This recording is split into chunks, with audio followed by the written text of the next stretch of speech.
Quiet, numbskulls, I'm broadcasting. Hello, you're listening to the podcast. So there I was, which is how all great aviation stories begin. Episode 77, Fire Coming Out the Go End. That's a good story. It's a good story.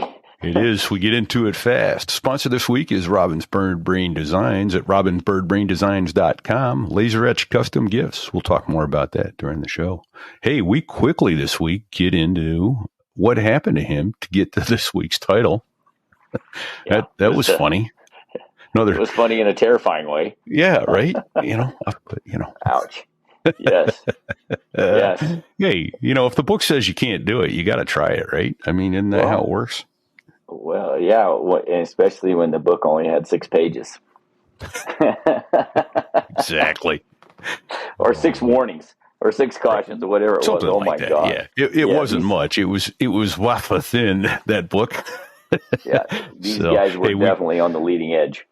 Indeed. And the bleeding edge, as it were. So we open this week mid-interview because, as you may recall, last week we had the first half of the interview with Sugar, and we open this week talking about the introduction of the AV-8A into the U.S. Arsenal. Into the U.S. Arsenal, yeah, and how its mission would be fulfilled and his role in helping to prove that concept.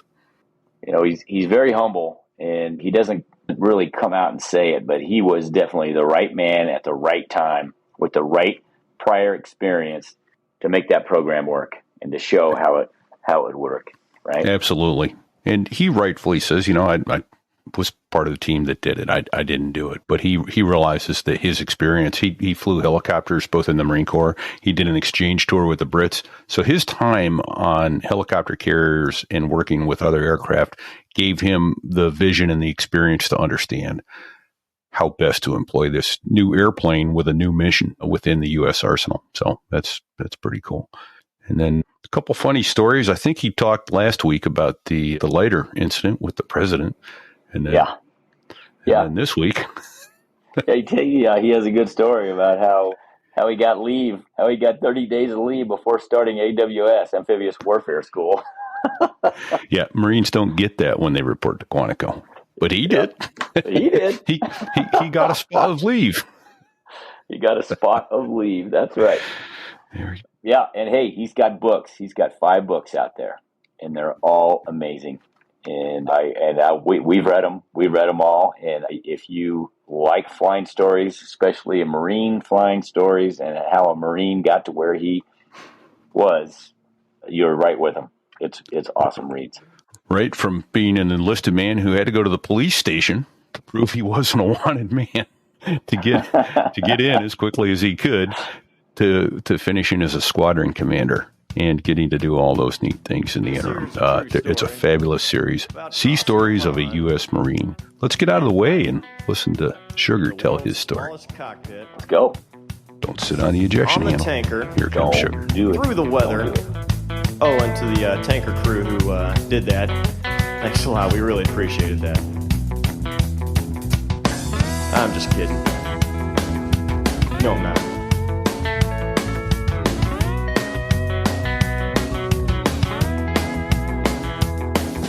Well, there I was, crossing the pond, and you could see that I wasn't exactly fond.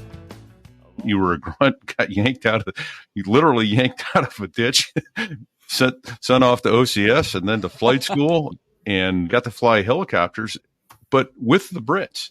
So that exposure, flying on and off of helicopter carriers and then doing it in Vietnam, got you some experience that I think was instrumental. So I'd love for you to talk a little bit about what it is that you found yourself doing with the Harrier. What was the Marine Corps trying to do with the Harrier, and what were you tasked with doing with the Harrier?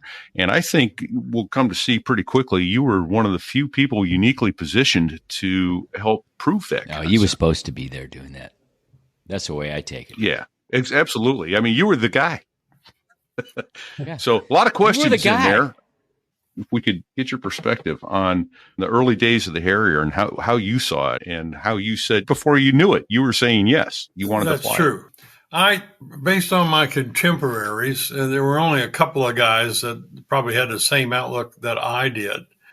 But because I was ex-enlisted, because I'd been on the ground, I knew how critical close air support was, and that it was the glue that held the air-ground team together. And when we went in Vietnam, we had the A4, and we had what they called a SATS field. You guys know what I'm talking about, a short airfield for tactical whatever, made out of Marsden matting. And it was portable to a degree, but not portable where you could put it down one day and pick it up and move it the next. So they put that in Chu Lai, which was about 60 or so miles south of Da Nang. And the bulk of the Marine fighting, 3rd Division, was up in what they called Leatherneck Square, which was right against the North Vietnamese border and the DMZ. Khe Sanh, Con Thien, the Rock Pile, the Razorback, all those places were right up there within gun range of the North Vietnamese. So most of the close air support work for the Marines had to be there. And the guys were taken off in Chu Lai, which was 60 miles below Da Nang, and it was about another 60 miles or so up to the border north of Da Nang. So the response time for somebody on a 5-minute close air support alert, he's going to have to fly about 90 miles with his ordnance on once he got the call and get on station and get briefed and then drop the ordnance. The time started stretching out. It was 30 minutes or better, and so on and so forth. So if you had ever been laying on the ground with your ribs trying to dig in a little deeper, needing close air support, and 30 minutes is as soon as the guy could get there. It's an eternity. Well, it was a lifetime, and in many cases, it was a lifetime for a lot of guys. Yeah. So the grunts quite logically started saying, "What the hell good are you? God damn it, we call you, you can't get there."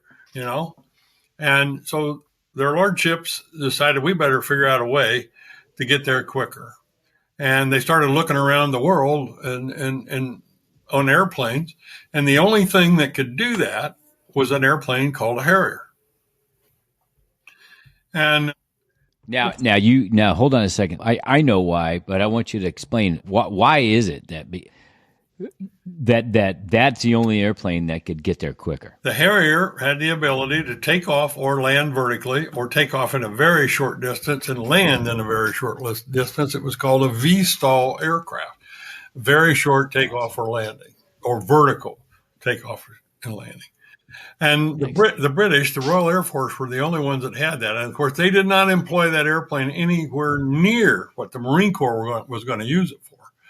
But if you took the Harrier and you stationed it close enough to the forward edge of the battlefield, the FIBA, as they would say, the FIBA, then that airplane had the ability to get airborne so fast that you're talking about a 10-minute response time or even a 5-minute response time, as long as you kept it outside the fan of the artillery fan of the bad guys, so you didn't have to defend it, because that takes more people and more everything else. And so the problem was that this country knew nothing about that. The rest of the world basically didn't know about that. The Royal Air Force used it for a deep interdiction type mission, bombing airfields and all that sort of crap. But we wanted to use it for close air support. We wanted to be able to use it off of a ship. So in there, Colonel Tom Miller and Colonel Bud Isles were at headquarters of Marine Corps somewhere or another, and I think they were both test pilots. Anyway, they said, we got to have a look at this airplane. So they went to England, and I remember Dr. Fozard and John Farley telling me that it was really kind of strange. These two guys just showed up at their door one day, knocked on the door and said, we're from the United States Marine Corps, and we want to fly your airplane. At a Dunsfold at this, the little airfield test facility they had. And so they had a little conversation and said, well, okay, we'll work it out. But anyway, make a long story short, these guys said, this will work. We just got to prove that it works. And that's why we were so ill prepared to train, because we needed the aircraft. I think the buy was 260 some. And there was no money in there for training, simulation, any of that sort of stuff. Just give us the airplane. Here's an airplane. Go do it. And when they first started, these C-141s would come in from England, and they'd drop the ramp, and out would roll a fuselage, a tailplane, an engine on a stand, and a wing. And we had a crew there.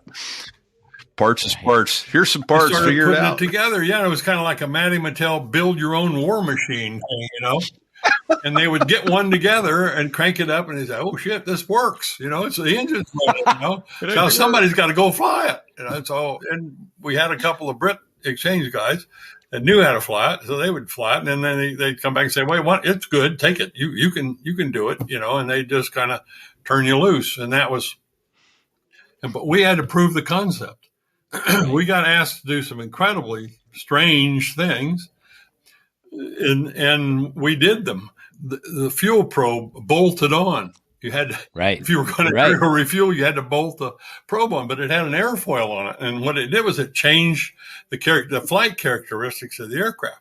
So if you had 120-gallon drop tanks and some bombs on board, and maybe 240 rounds of 30 millimeter HEI, and you went up to hit the tanker, come back, take a run on a banner, and then go drop a bomb somewhere, which was a lot of things they asked us to do all in one hop.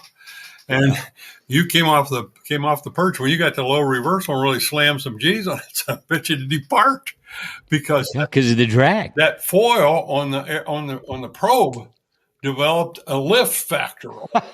And you couldn't overcome it. It would just boom. It would just snap, and things like that. But there were all sorts of things like that we didn't know about, Yeah. And although a lot of guys in that program were test pilots and they were excellent pilots, even they didn't, realize some of the things that would happen. And I remember when I got into the program, they gave me my NATOPS manual, which was the thinnest NATOPS manual I'd ever seen. It was about, I guess maybe half an inch thick. And then the emergency pocket checklist, which you put in your G suit pocket, So it had 8 pages. And on page 4, I think it was, in NATOPS manual, they got those hazard things, a big bold printing. It said, warning, do not attempt 360 degree.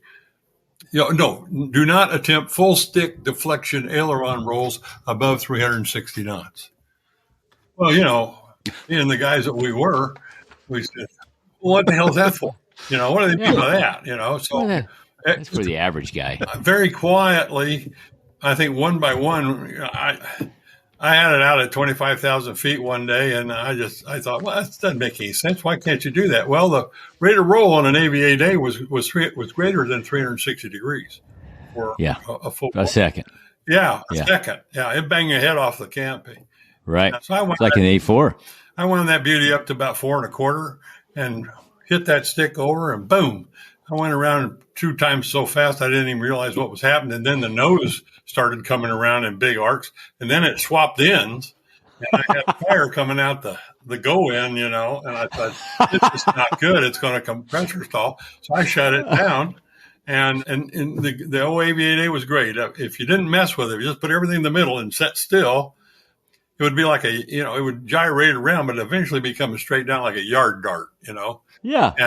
And then the ram air turbine came out, and so you had hydraulic power, and you could start pulling up and get a positive vector on the thing. And if everything looked good, you'd come around the horn and hit the igniters, and boom, it'd take off again, and you'd fly back to the base and say, well, I departed a little bit. Maybe you want to do a boroscope on the engine. But what I found out was the first time, only time I really did that was I got back, and I was in the locker room changing clothes, and this one fellow, his name was Joe Gallo. He was also a former helicopter pilot. I said, hey, Joe, that thing on page 4, it says don't do it. He said, oh, yeah, you did it, didn't you? And I said, well, yeah, I did. He said, well, what altitude were you when you tried it? I said, 25,000. He said, what'd you get it out? I said, well, about 3,000 feet. He said, and of course, you're supposed to punch out at 10 if you're out of control. Yeah. And everybody believed that you're better to be dead than look bad. Well, every time. You're about to get out. That's an adage of naval aviation, isn't it? Better good and die than live and look stupid. So Joe said, well, hell, you did a lot better than I did. I said, I was below 3,000 feet when I got it out. And there was this one first lieutenant named Winnie Rohrbaugh. He wound up working for Eastern Airlines. He was in the John, and he yelled, hell, you guys are champions. I almost broke 1,000 feet over to Pimlico Sound. Holy shit. But see? But they would, the very next day, you might be tasked to go out and land on Lyman Road at Camp Lejeune. And they had. Yeah, it seems like you were constantly being offered up to give these demonstrations, right? Performance demonstrations. Oh, yeah. CAPEX capability exercises, right? You do. Constantly. You do a single plane beast all display. And I think it was 1976. I think the Harrier did a display almost across this nation, almost every weekend from the 1st of April to the 31st of October. Wow. I did my first air show, Deer Valley Airfield outside of Phoenix. And I did my last air show that year at Wheeling, West Virginia, on this airfield that looked like a carrier deck. It was on top of a mountain. They just leveled it off. Wow. Yeah, you did. And of course, Lord help you if you made a mistake. Oh, sure. Because it was over, but, yep. And then people, you wanted for people to see what that airplane could do. And I had a deep burning desire to make sure that the concept was going to be proved. So every exercise we had, flying out of LZ Bluebird down at Camp Lejeune. Yeah, or even out at the stumps, we finally started out there. We were just working off an 800-foot margin matting strip. But just to get the grunts to know that you could do it. And it didn't matter if you wanted me to do it from a road or a deck of a ship or whatever, we could do it. We were going to prove the concept. And that first part where you said, there I was, and I was talking about the Harrier carrier, I think that was probably the one thing that we were able to do on the national scene of defending this nation or being a weapon system for this nation was the Harrier carrier. And I don't know if you know how that came about or not, but. No, let's, can you talk about how that came about? You went on an exercise, and I know the Navy had things set differently for you when you first got. I had the squadron, and I had done an Arctic Express cruise with the airplanes. Everybody wanted me to translant. I said, I'm not transplanting these young pilots. I had 9 brand new guys. I said, they need to know how to operate off of a ship, and we need to make sure that everybody knows what it's going to cost to have Harriers on the ship, You had Art Knowles with you. Yes, I did. Chaos is one of my boys. He's Spicer. Yeah. And, anyway, so all of a sudden, I get this phone call from my group commander. We'd finished that cruise. We'd been back maybe 2 months. And he said, how fast could you get aboard an LHA with your squadron and maybe one more? I said, when's the deck available? He said, I don't know. I said, I'll get back to you. So he's, 20 minutes later, the phone rang. He says, well, I don't know about that. He said, but how much ordnance would you need? I said, what's my mission? I don't know. I'll get back to you. So this went on. Well, what had happened was the Navy was unable to keep 2 attack carriers in the mid, and that was a promise we'd made to the Allies that we would always keep 2 attack carriers in the mid. At that time, they had 1 in the mid and 1 in the IO. And so the Allies were yelling and screaming about this, and President Reagan said, hey, I'm tired of taking crap from these guys. What are you going to do? I need 2 carriers in the mid. So there was a cocktail party, supposedly, this is a story I heard, CNO, CMC, and SecDef, who was layman at the time. Yeah. We're at a cocktail party, and they were discussing this problem.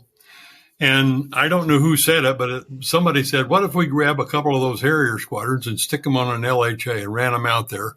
You think we could make them think that was a big deck carrier? And so that was the genesis of it. And I got called to go up to see FMF Lant, Deputy FMF Lant, which was General Vincent, and he'd been he'd been the wing commander. He's the guy that put me in the chair, And so anyway, he said, I told you he'd be watching you closely, right? He was, and he had been. And anyway, he said, you did a good job on that northern thing. You did some things that they weren't ready to see, and that's what got the interest about this.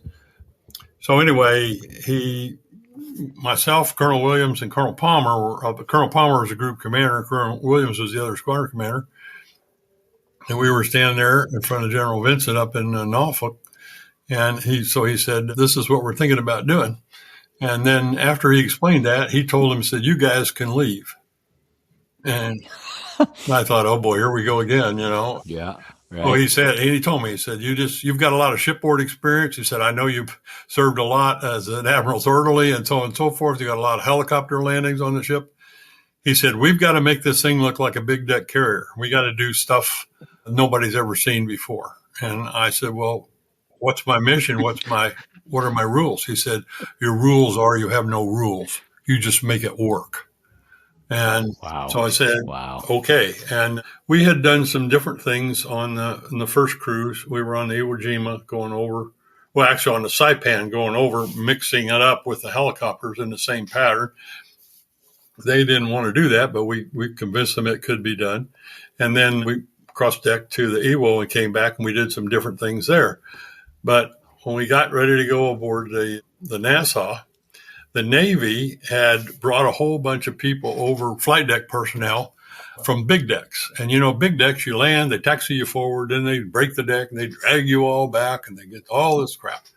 And so when we first landed on the ship, I immediately dropped my flight gear and I went right up to the captain and I said, and we had all these Harriers parked forward. I said, sir, we can't do this.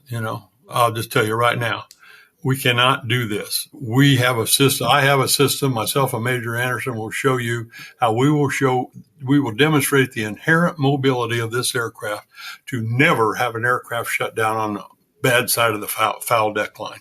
We will be able to launch or recover an aircraft 24/7.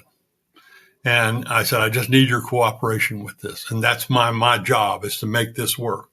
And so he said, okay. And we had a meeting with the air boss and the handler and everything. We got down in flight deck control and we used that little table with all the models and we showed them, okay, this way, this way, this way. And this is the way everybody taxis. The aircraft, when it leaves its taxi position out to launch, it comes back, it recovers. It will continue to move until it gets to a spot that you want to park it. And we will even back the airplanes into parking places. Well, this just blew their mind because they're used to doing one thing at a time. You drag a helo out, you spread the blades, you crank the helo up and it launches. And it comes back, you shut it down on the spot, you fold the blades, you drag it over, and you put it in the bone. And here we had no helos. We did have a SAR, two SAR 46s, but we had, I think it was 16 or 18 Harriers out there. And we had a forward bone and aft bone. And we could launch 4 airplanes in less than 100 seconds. And we could recover those 4 airplanes in under 2 minutes from the time the first one hit the brake. And we would land at spot 2, 4, 5, 6, and 7. As soon as you landed, you started taxiing. And if you were going to be parked in the aft bone, you went up and you went a whole circle around the flight deck. And you might be taxiing aft as one of your buddies is coming in to land on a spot, but you could do it. And that's how we made it work. And Sixth Fleet just couldn't believe that we could do that. I remember Admiral Kidd came down. They gave us a bunch of tests. And we passed all the tests. And we proved our usefulness because what we could do was we could go in and down in Lebanon was a good example. They had so many factions fighting in Lebanon, they didn't know who was on whose team. Right. They were thinking about evacuating all the Americans out of there. Well, we had boats because it was an LHA, but and well deck and everything. We didn't have any marine amphibious capability except those boats. So the boats could go in and load the people. And we could protect the ship and the boats with the Harrier, but we could get airborne so quickly we didn't need to have an airborne presence. If they used the big deck carrier, then those guys would have to be overhead while that was going on all the time. which was an overt presence, and they didn't want an overt presence. But we could launch 12 airplanes and just nothing flat. And so we could protect against fast patrol boats. We could protect against air-to-air. It was a lot of things. And they liked us so well, they kept us out there 103 consecutive days operating. Every time they had some new idea. Of course they did. Every time the Navy, we were out there so long, the Navy gave us beer twice, Right. But every time, 45 days, you get 2 beers. Every time they came up with a different idea to be able to use the Harrier, we were there, and they tasked us, and the deployment was open-ended, And finally, the captain of the ship said, "Hey, look, I got to get these guys, not us. He didn't care about us. It was his sailors. I got to get my seamen back into a port somewhere, for crying out loud." That was more proof, Colonel, that no good deed goes unpunished. And we had a war with a big deck carrier and watered their eyes a little bit with our air defense capability. And so it was everything we got to do there.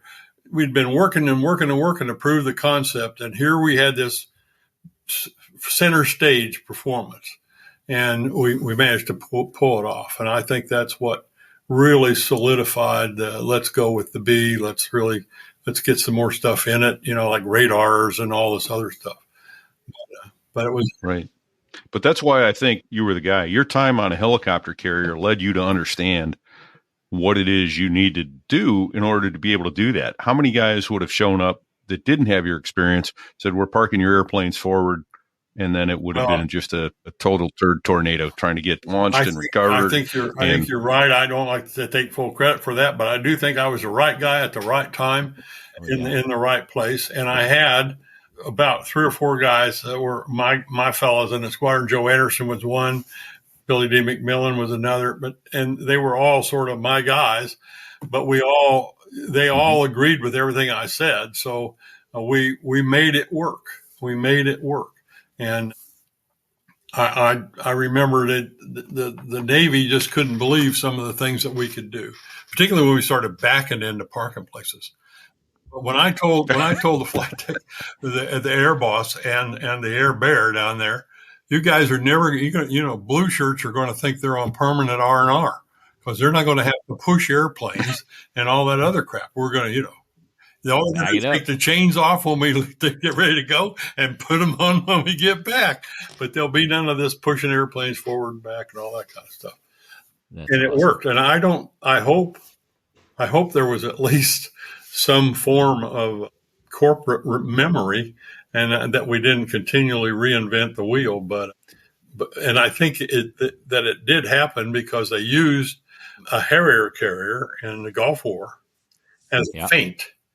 Yeah, they brought them up there and they froze a bunch of forces because they thought that they were coming in, and so on and so forth. So, but that who was on that Harrier carrier? You guys. Ben Hancock. Ben No, we were Repeat and I watched the whole damn Gulf. We were CNN Warriors. The whole thing from VMA 223 Ready Room. Oh, because we didn't deploy. Oh, okay. Yeah, we were the only gun squadron in the Marine Corps. I think that didn't go. But look at us now. We got a podcast. But we were ready to go. We were all signed. We had orders. We were getting stuff ready to go. And damned if the war didn't end in 4 days. It took the ground war ended days. in 4 days. That sons of bitches. Okay. I know, right? Couldn't stretch it out for us. Let us get in a little fun. bit, Yeah. Well, but wow. Yeah, I remember we lost one of the greatest racquetball players I ever saw in my life, Manny Fernandez. You remember him? He was one of the Harriers that we lost over there. Oh, you mean Rivera? Manny Rivera. Yeah. Buick. Yeah. Oh yeah. No, he was good at racquetball. I had the privilege to play with him, and he was amazing. He really was. Yep. He used to go all the time to Tinker on his cross countries. He'd always stop in at Tinker, get a Tinker burger and refuel. He went there so often, they actually put a plaque in his memory at the Tinker Club. Yes, sir. Well, I know the A6 guys there at Cherry Point, they had the Tinker for lunch bunch when the weather was really bad at Cherry Point. They couldn't work any targets or anything. So Here at So There I Was, we're proud to welcome back as a sponsor Robin's Bird Brain Designs. Looking for a unique and thoughtful gift? Well, look no further. At robinsbirdbraindesigns.com, they specialize in custom slate coasters that are sure to impress. Imagine having a set of coasters personalized with your squadron logo and call sign, or even your aircraft tail number and instruments. Whether it's for your aviation enthusiast friends or a special someone in your life, their custom coasters are the perfect way to show that you've put some thought into getting that something special for someone truly special. But it doesn't stop there. They can also create coasters with any organization logo and printing that you desire. From military units or sports teams, they've got you covered. Their high-quality coasters are made from durable slate, ensuring they'll stand the test of time. So why settle for ordinary gifts when you can give something extraordinary? Visit robinsbirdbraindesigns.com today and let them help you create custom gifts that show just how much you care. Because when it comes to thoughtful presents, they've got your back.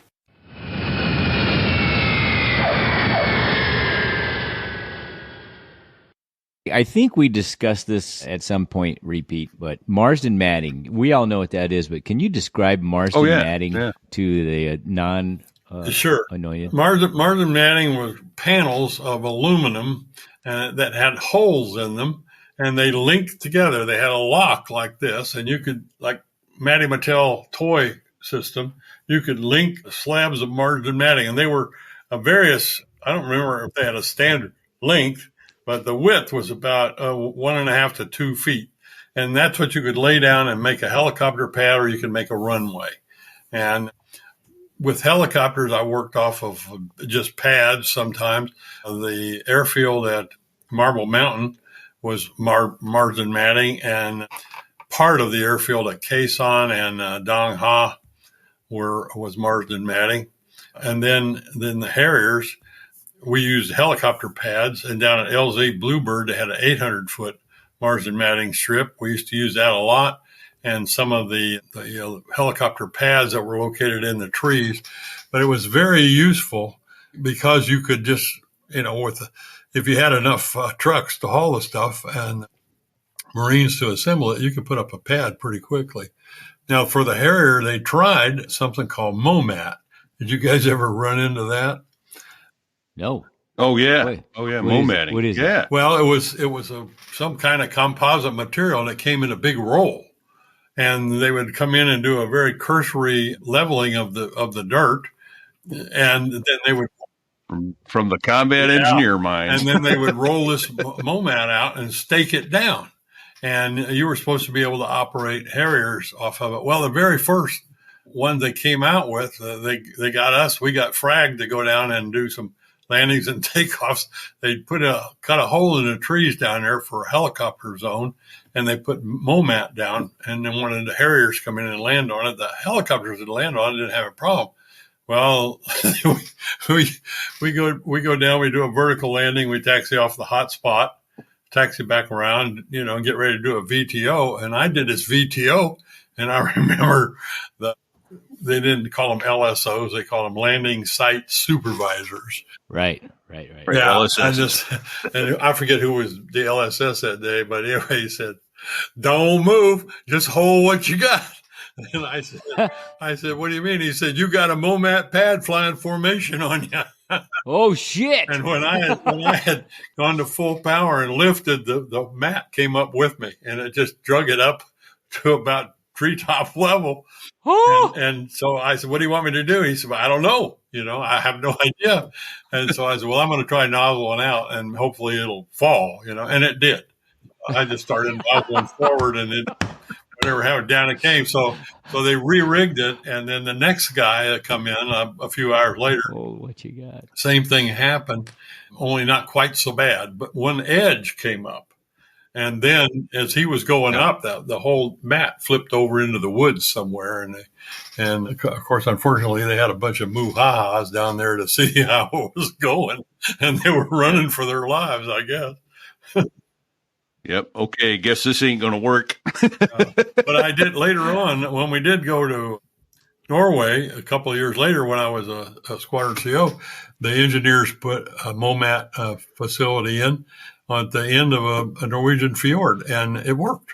I don't know what they did, but it worked just fine. bigger stakes, maybe. I never did know.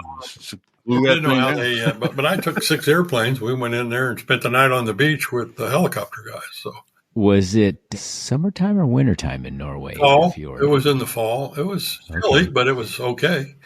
Well, would it surprise you that we went to Norway above the Arctic Circle in February for an exercise, and it was horrible. I did 4 months up there in Bardufoss, 400 miles north of the Arctic Circle, Okay. with the Brits, flying Wessex Mark Vs and commando and then doing that sort of stuff. But it was really cold and very dark. Yeah. Yeah, I was going to say it was dark all the time, but at least it was freezing cold. So. Well, it was so cold it couldn't snow, So. Yeah. Wow. So of all the aircraft that you've ever flown, I think I know the answer to this, but I'm going to ask it anyway. Of all the aircraft you've ever flown in the Marine Corps, what's your favorite? Oh, the Aviator for sure. Okay. Yeah, that was just amazing. I put it in the book, on my very first takeoff there at Cherry Point. Oh, where have you been all my life? Where have you been all my life? Yes. What I felt. Yeah, right. And I've had a couple of my friends, contemporaries, that have read book 4, The Harrier, and they've emailed me and said, Bill, that's exactly what I felt on my first takeoff. You couldn't say it any better. Oh. Well, I could reiterate the same thing. Yeah, an amazing bird. An amazing bird. Hey, one thing I will mention here, and I hope I'm not breaking bad news to you at this point. I maybe, but so you mentioned in your book that you were in the ready room, and I forget the name of the lieutenant colonel that walked in and asked you if you wanted to fly Harriers. And you were like, yes. And he's like, okay, I'll get you orders. And he turned around and walked out. And you said, well, I'm sitting there, and the duty officer was sitting there. It was the only other guy in the room. It was Lieutenant Denny Branstetter. Oh yeah, Denny Branstetter. Yeah. So I just wanted to mention that was one of the joys of reading the book for me was a lot of these names I recognized as they came up, and Denny was one of them. I didn't fly with him in the Marine Corps, but I did fly with him at my company. I always wonder what happened to him. He was a great guy. I liked Denny. Sadly, we lost him a few years ago to cancer. Well, he's also a great baseball player. He had a little minor league experience. Yeah, I remember him well. But the guy that recruited me at that time was a lieutenant colonel. His name was Jim Orr. He just passed away here not too long ago at the age of 87. So, it's a good guy. He was I don't even remember what his job was. I think he was a headquarters Marine Corps, but he came through there and he was picking guys off and sending them to Harrier program.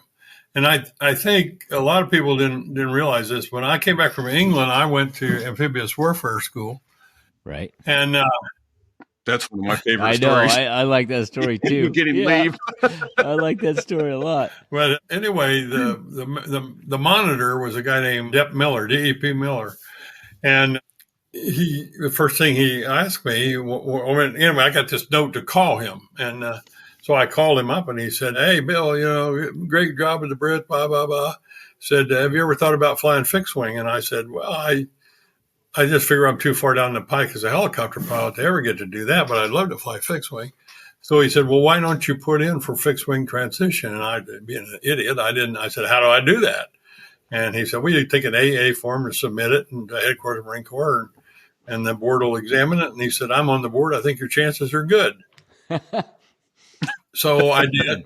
And about a week later, I got a call from him and said, congratulations, you've been selected for fixed wing transition. And when it came time for me to get orders to do that, the war in Vietnam, they didn't know what was going to happen. And so he came down, as they usually do, and was talking to the guys. And he said to me, he said, Bill, if I put you through now, you're going to get the bum's rush transition and you're not really going to be too well prepared to get back overseas. He said, but if I'm just desperate for helicopter guys. And he said, you're a Sikorsky guy. And he said, if you would go back to Westpac for me or Vietnam for me one more time in helicopters, I'll bring you back and give you the Cadillac transition.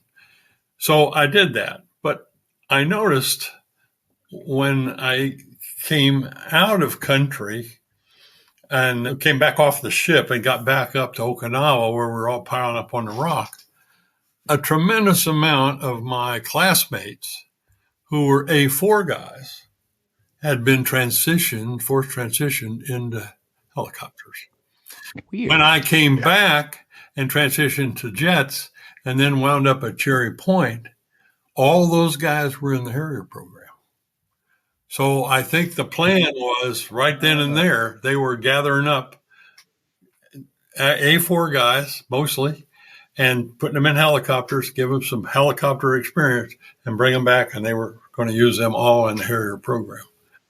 How about that? Everyone I knew, A4 pilot that I knew knew well. There were some that weren't going to make it anyway, but yeah, the good guys, all the A4 good guys, wound up in the Harrier program that I remember from Amphibious Warfare School. There was the rumor, anyway, from the guys that we met when I was a lieutenant in my Harrier squadron, and I would meet somebody that flew the A's, and I would start asking, okay, tell me about in the A's that the original A guys, guys like you, they weren't putting nuggets in the A back in the beginning. You had to have combat time and another airplane or something like that, right? Yeah. No, I don't think I recall anybody in first squadron. I went to 231, but I wasn't in there very long. But when I got to a gun squadron, where 542 was my first squadron,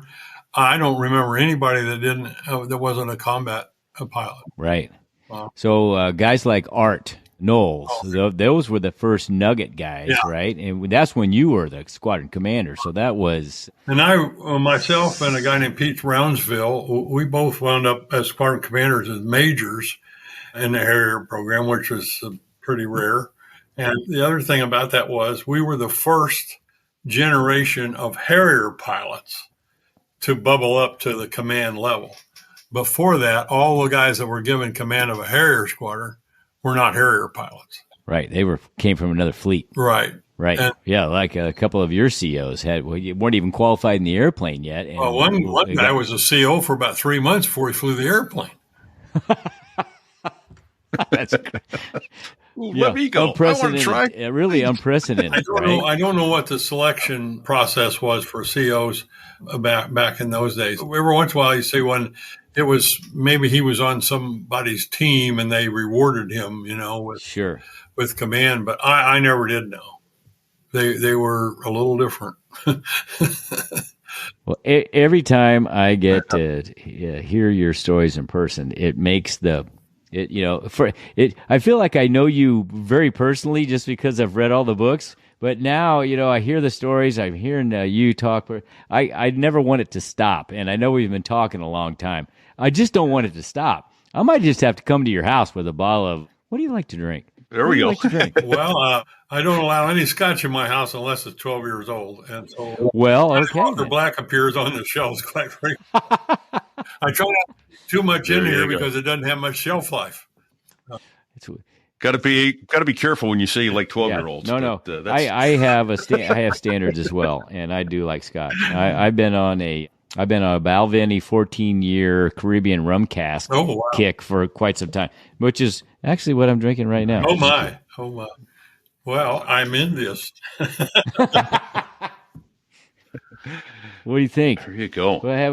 Well, I think I'd like him to tell. I think a good lighthearted story to get out of this, and then we'll land the airplane, Fig. But Colonel, would you tell us about how you managed to get leave before attending Amphibious Warfare School when every other Marine Corps officer on the base was put to work, but not you? Well, I had been on exchange with the Royal Marine Commandos and the Royal Navy for a little over 2 years.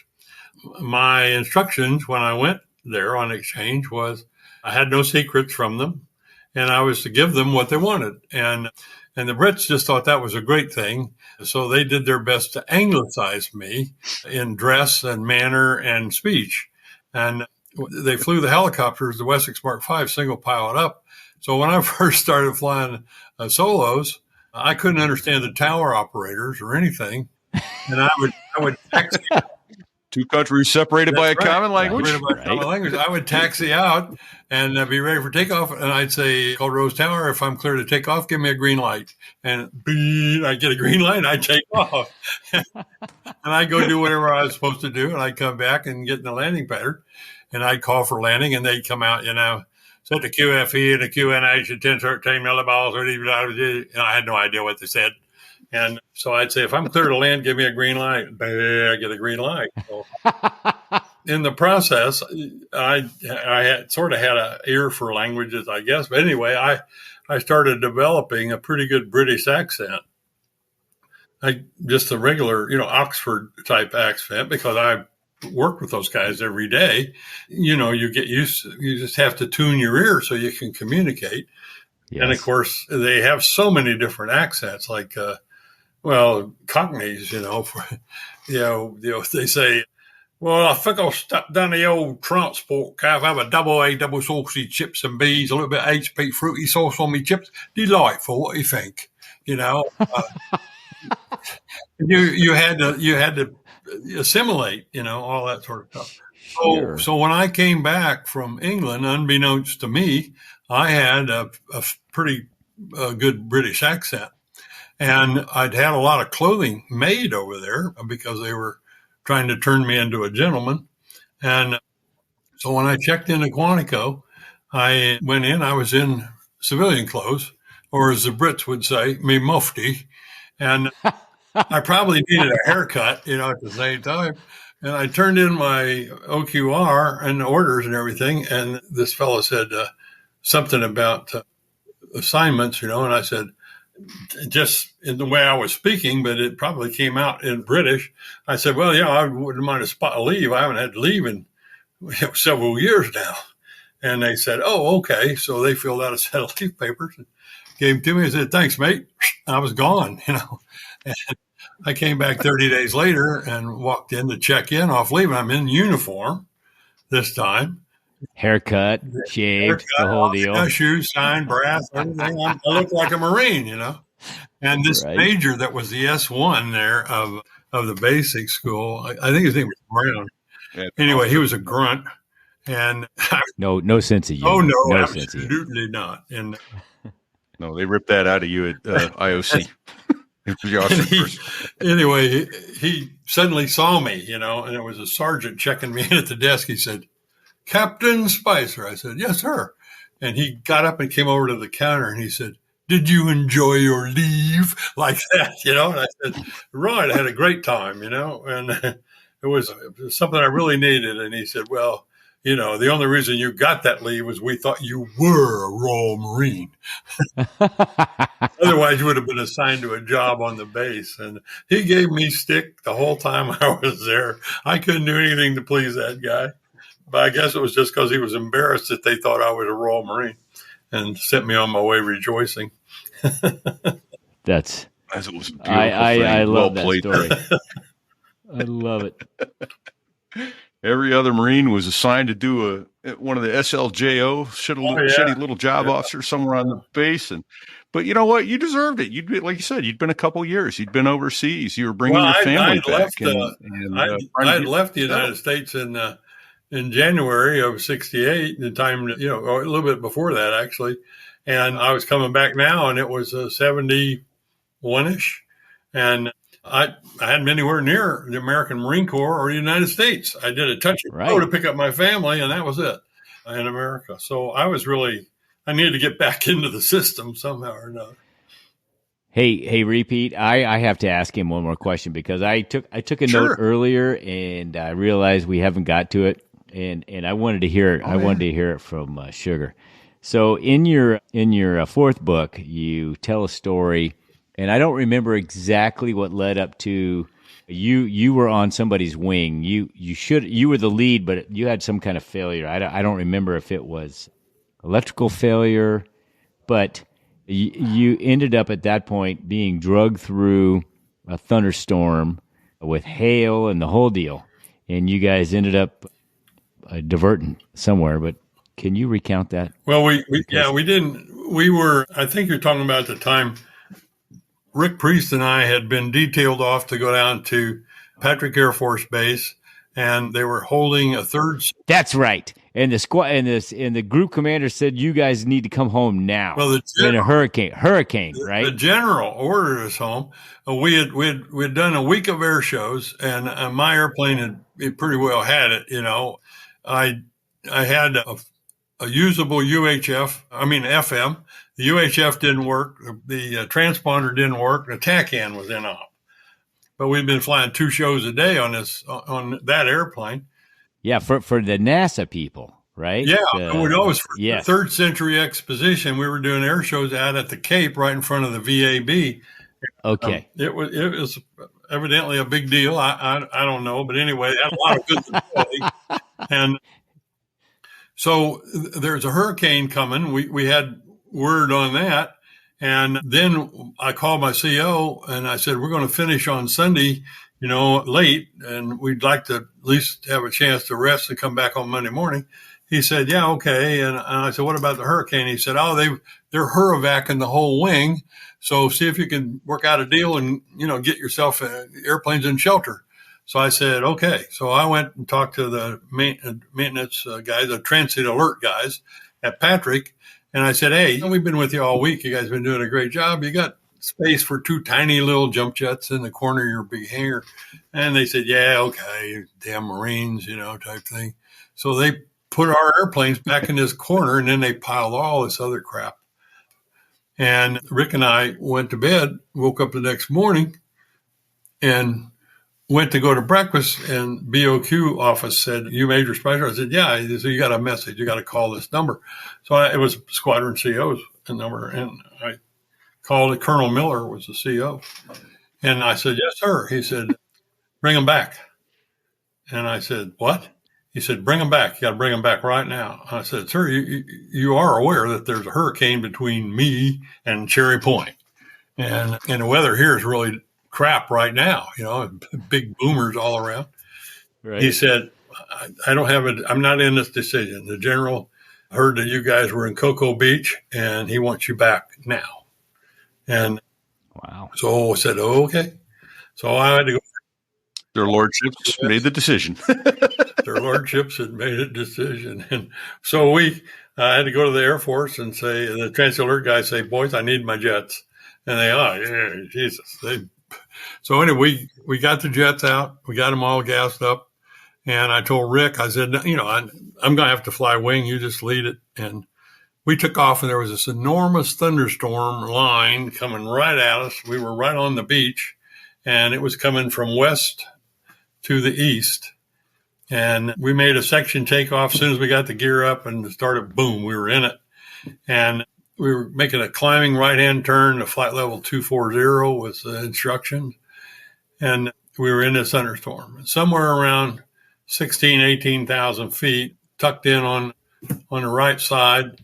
And all of a sudden, Rick's airplane just goes like this, and my airplane goes like that. But something hit the wing, and it flipped me inverted, and it just kept pushing me down. And I couldn't get out of it.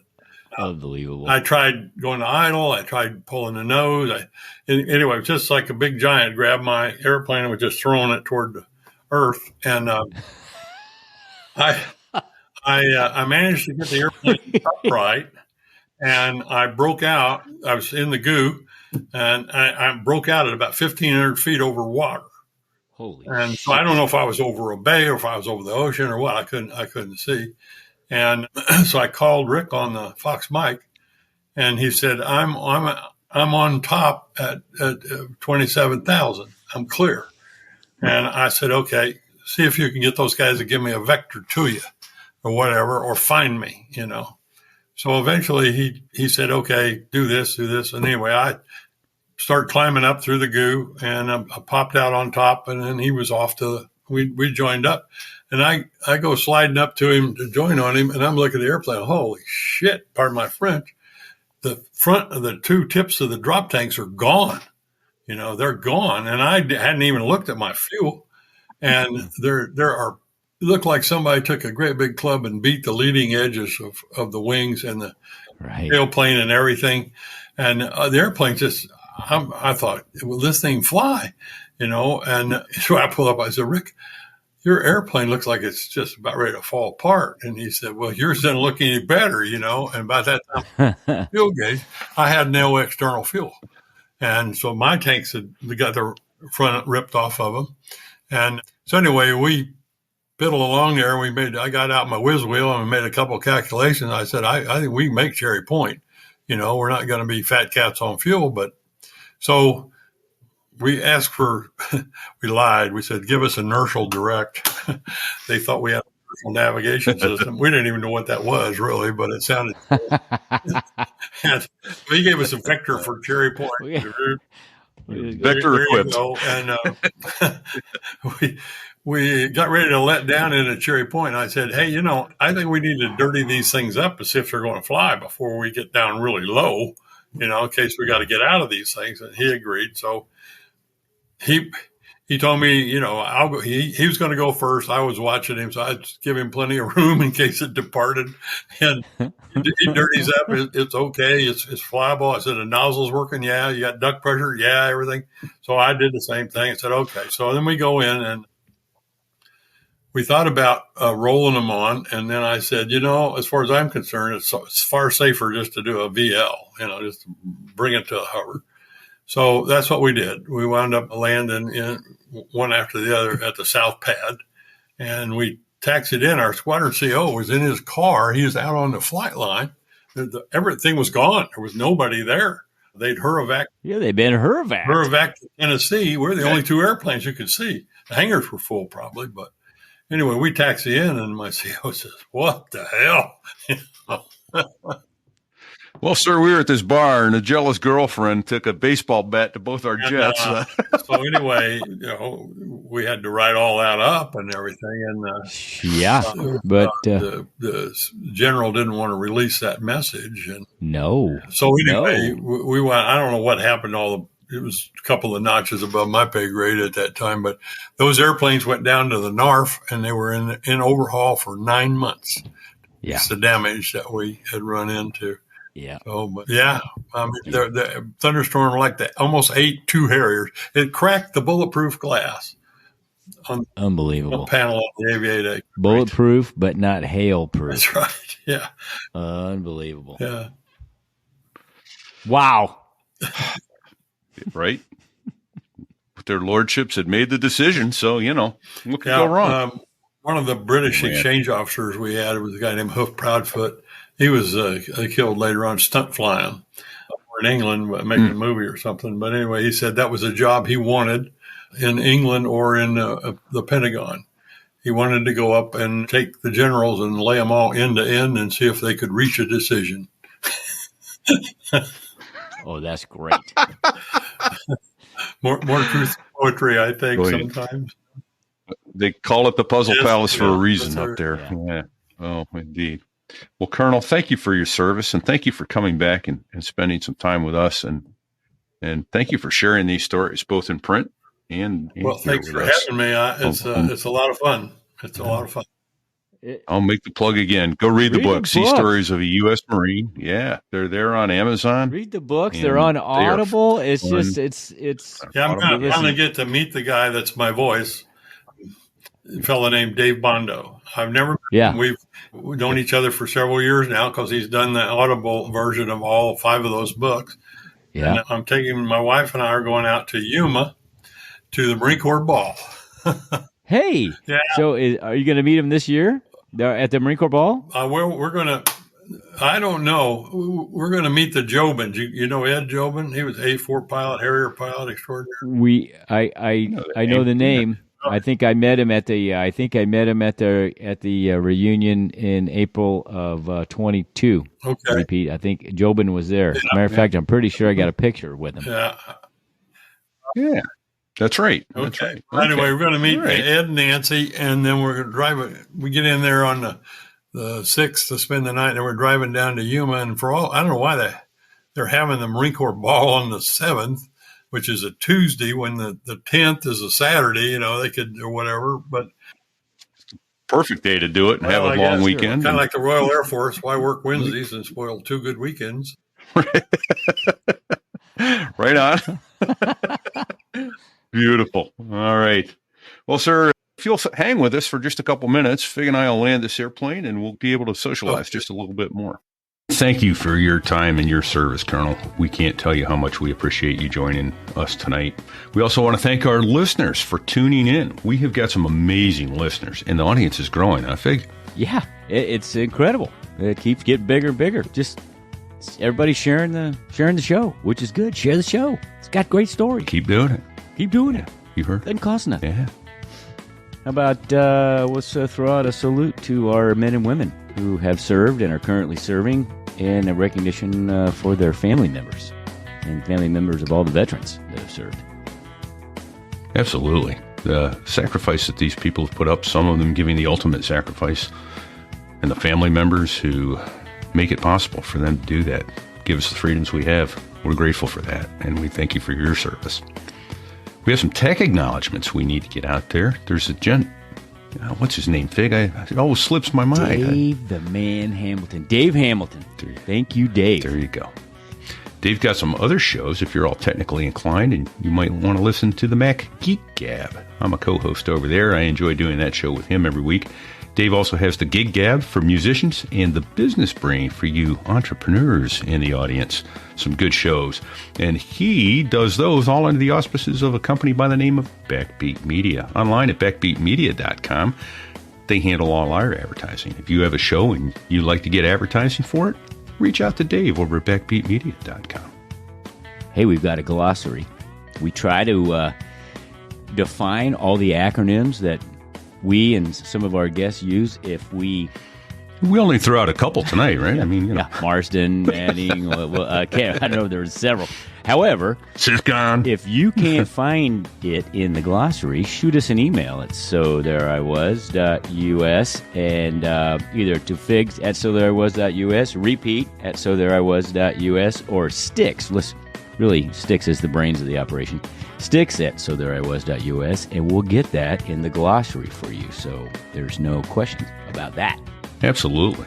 And if you get a chance to watch us when we're recording in real time, Sticks is usually putting those up in the show notes or in the chat on YouTube and Rumble and Facebook, where we stream live when we do this. So, hey, Fig, word was you were wearing your bikini bottom on the beaches of Italy. I was trying to fit in with the European style of men's bathing suits, and I think I pulled it off. They were trying to get close to me and read what it said, because it says, so there I was, right on the bikini bottom. But yes, we have a merch store. So there I was.us/merch. And you too can have a So There I Was bikini, towel, coffee mug, shirt, hat. What is it? It's almost limitless. Yeah. I still need to work on the hoodie. I haven't gotten a hoodie up in there yet, but polo shirts of many colors, all kinds of good stuff. Great merch. Have some fun. Great gift for the bikini. I'm reading the word bikini as I say that. We're almost out of bikini gift. season now, so maybe we should really focus on the hoodie. Right, exactly. You got Christmas season coming up, and the other holidays, which is gift-giving time. So look out there for some fun ones. Even a deck of playing cards or something like that. So Have there some fun was beanie, stocking cap. I don't know. Maybe we should look into that. Look into that. Bald guys. I don't know if that's available. Bald out there, guys we need need hats, hats, man. Right on. Absolutely. And not just bald guys, bald women too. Ouch.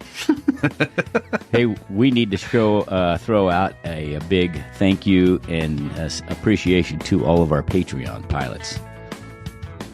Absolutely. They make this show possible. Between them and the advertisers, you're keeping us afloat. We couldn't do this without the financial support that you are providing us. That money isn't just tossed into your pocket. You work hard for it, and you choose to share it with us. That's a big deal. We're humbled by that. Thank you. Thank you, because now Repeat doesn't have to pay for everything and tell me how much I owe him. This is kind of nice. We're almost breaking even now. Right on. We're getting there, baby. So your continued support is so much appreciated. Thank you. Hey, here's the other thing you can do to support us. If you don't want to throw money our way or can't throw money our way, that's okay. But what you can do is share the show with others. Let them know about it. Because the more numbers we have, the more advertisers want to get on with us so they can put their products in front of your eyes. And part of that is if you would at least go and look at the products that we hawk during these shows. And we wouldn't put that up there if it wasn't something that we didn't use ourselves and didn't think it was a good product. So give it a look-see. And just go in there and give it a look-see. Tells them that you're listening and you're interested. And that helps us a lot. What else can they do to engage? They can give us a 5-star rating, repeat. Oh, yeah. 5-star rating. Not 4. Not 4. 5. Not 3. If you got a 1-star rating, go find another show and give that to give them. It to somebody else. Not us. Right? Don't give it to us. So far, let's keep our record is perfect so far. So we've got all 5-star reviews, and man, is that awesome and humbling. So we read a few weeks back. We'll probably read some more coming up. But yeah, thank you. Thank you. It is very humbling. Yeah. A couple other last-minute thank yous. Because it's last doesn't mean it's least. Hey, Chase Cole, you are on our Facebook page over there, our Facebook group, I should say. If you're not on the Facebook group, come do it. We have pictures up there of people who show us where they're listening to the show. Last week had one in front of Buckingham Palace. Ain't that awesome? That's way cool. Yeah. So Chase Cole is running that group at facebook.com/sothereIwas.us. Thank you, Chase. Join our group over there. Yeah, indeed. Thank you. Brad Silcott over at bdsaviationphotography.com. Amazing shots. And sometimes, they're the background of our website.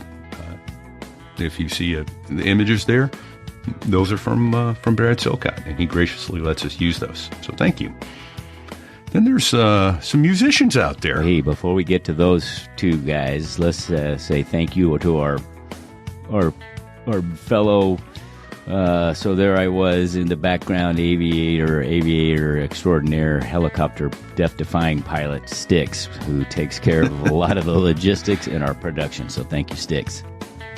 He does indeed. Indeed. Thank you, Styx. You're a big help, and we are grateful for it, including stepping in when Fig had to go away, and I may take advantage of that myself.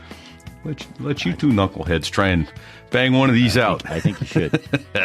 And speaking of knuckleheads, the two guys that make the Air Force sound good are playing in the background. They're not knuckleheads. Not knuckleheads. They make the knuckleheads sound good. They are the Dos Gringos, and their music is fantastic. Thank you, gentlemen, for letting us use your music.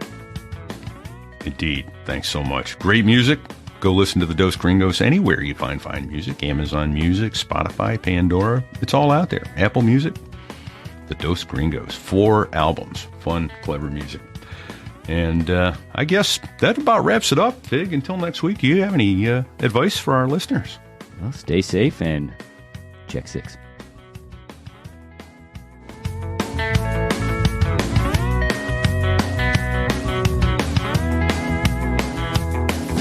Well, there I was, crossing the pond, and you could see that I wasn't exactly fond of all the shit I was wearing on that day. Now an F-16 is cramped enough, but it's even worse with all that stuff supposed to save your life. But we knew there was no way. 'Cause when you're going down the North Atlantic, man, it's over. Hold on, what did he say? He said it's over. I just want to tell you both, good luck. We're all counting on you. See ya.